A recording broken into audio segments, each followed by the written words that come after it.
രക്ഷകാ എന്റെ പാപഭാരമെല്ലാം നീക്കണേ.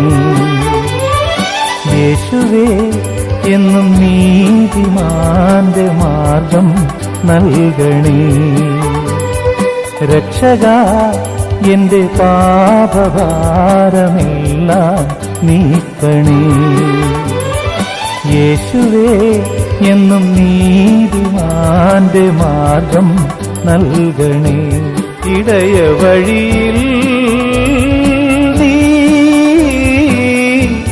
അഭയമരുളൂ. രക്ഷകാ എന്റെ പാപഭാരമെല്ലാം നീക്കണേ. യേശുവേ എന്നും നീതിമാന്റെ മാർഗം നൽകണേ.